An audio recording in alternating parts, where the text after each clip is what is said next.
Yeah, they're wishy-washy, you know what I mean? Just like if they called me up tomorrow and said, hey, we changed the status of good, what does that really mean?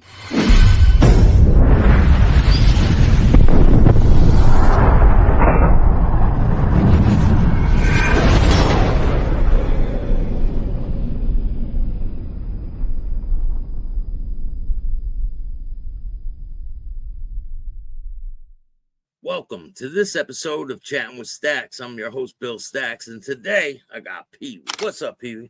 What's up, Billy? I'm doing great. Thank you for joining me. I appreciate it. See him count all that money back there. Yeah, you remember the days, right? Yeah. So one thing I want to talk to you about is you were offered a role on Sons of Anarchy. Yeah. Well, DL is one of the members. He was from Oakland, and me and him were real close at the time. He invited me up to the set. So me and this tattoo artist that I knew from Vegas, he was a member. We took a ride out there in his truck, and we got to the set right there where you seen him in the lot right there. We pulled in that lot, and the clubhouse was inside and everything like that, and we walked in there, we walked around and we checked it out, you know, and I was sitting at that table that they had. It looked like it was all wood carved, but it was all made of plastic, you know. I was just looking around. I seen some of the actors. We just nodded our heads kind of to each other. And then Kurt Sutter came in there and he's like, oh, man, I would love to have you on the show. And he said, man, you're the real deal. You know, he says, you want to do it? He said, man, I'll take care of you and all this stuff. And I said, man, I can't do it right now because I was going through a criminal case, you know, myself. And you know yourself, Billy, if you're, even if I was on that TV show, people watching it believe what they see. Yeah. And I thought, man, if I'm on that TV show, we're running around counting money, guns, drugs, that's in there. It's installed in their heads. I couldn't take a chance of a juror or somebody because I was taking it right all the way. You know, I was fighting it all the way. And I just thought my chances would be screwed if I had one person on that jury see me on that show and then say, oh, yeah, that's that guy, you know, that was on that other biker show. And they believe that crap. So yeah, I declined and I told him, hey, listen, if I win my case and I'm free, I'll come back and I'll seriously think about it. But I got to be honest with you, I did not really watch it. You know, I didn't watch it. I wasn't like a diehard, oh, God, I got to, you know, record a series. And so. You were living it. Yeah, I was living it, man. That was like, you know, watching some of the episodes that I did see of it. Whew, it was so far-fetched, you know, I mean, these guys riding around, shooting people on the motorcycles, blasting away, everything they did on the bikes with their patches on and stuff. And I don't know, it just wasn't really the way we did things, you know, but it was a TV show and that's what it was, you know.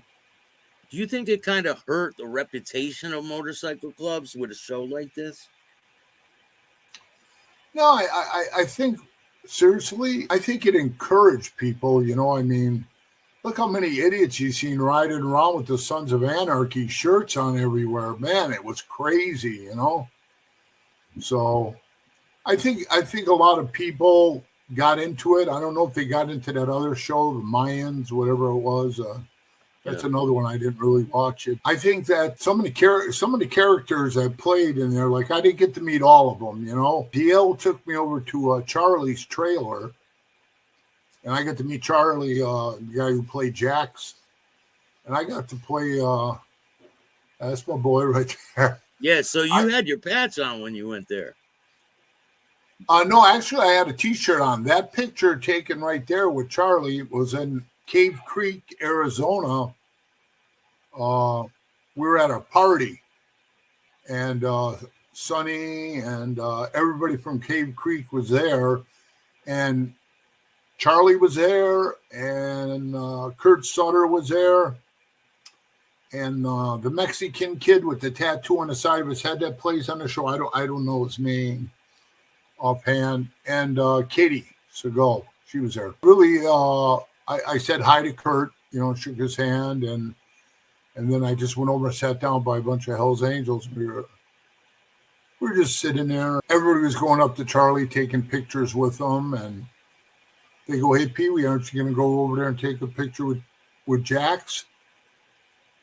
And I said, "Nah, not because I thought I was too cool for school, but man, I hate to say this, but in the popularity thing, man, everywhere I went because of my size and because I was a Hell's Angel, people constantly want their pictures with me. And it would never fail, Billy, every time in Sturgis, one person would come up, "Hey, man, do you mind taking a picture with my wife?" And the husband wants to take the picture. So I'll put my arm around her. He'll take the picture. By the time I take my arm off of her from around her back, there's already 5, 6 more people lined up. Hey, can I get one? All right. I never wanted to be that dickhead, man, that said, "No, beat it." That wasn't me, bro.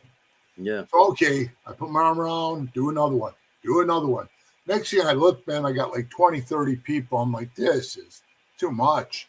Yeah. And the funny part is somebody said to me, one of the members, and it's not always about the money, so it wasn't about no money for me. And I don't know why I felt like kind of an asshole after I did it. But one of the members said, "Why don't you start charging these people for photos, man? And then, you can start making some money."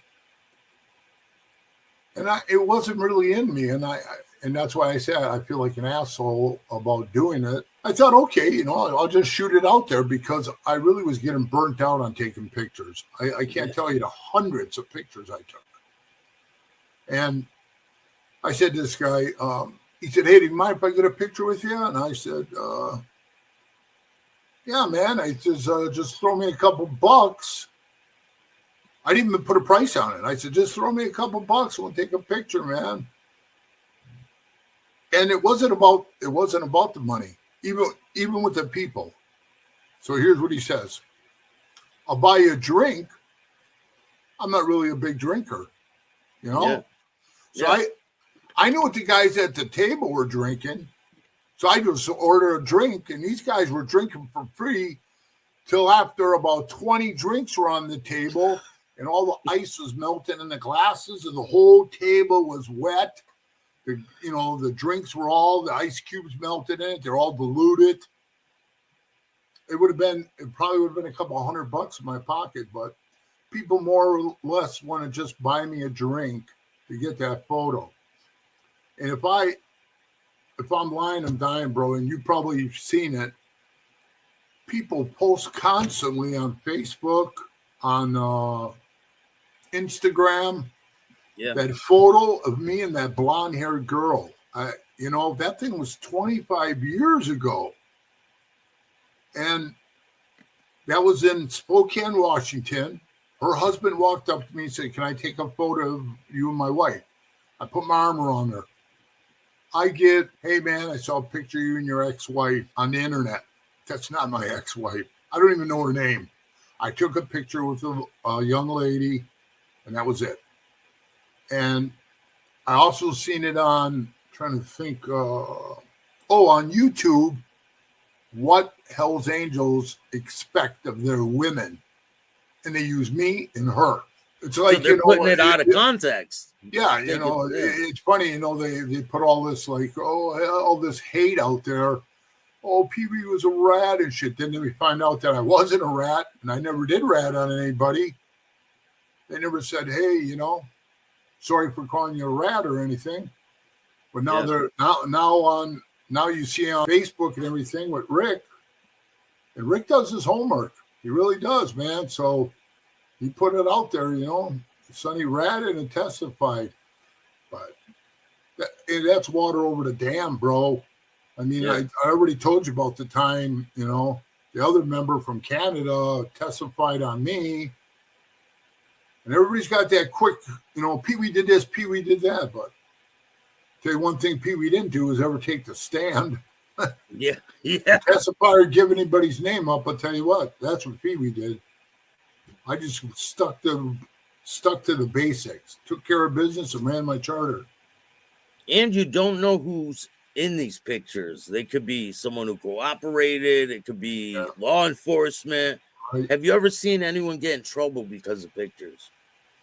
Yeah. Well, I think it. I'm not for sure. This is just a little, a little gossip here and there. I hear from people telling me shit. Just like when they, after 20 years of Chuck Zito being out of the club, they put him out bad for something I guess they told him not to do. Now, this is where I say the hearsay.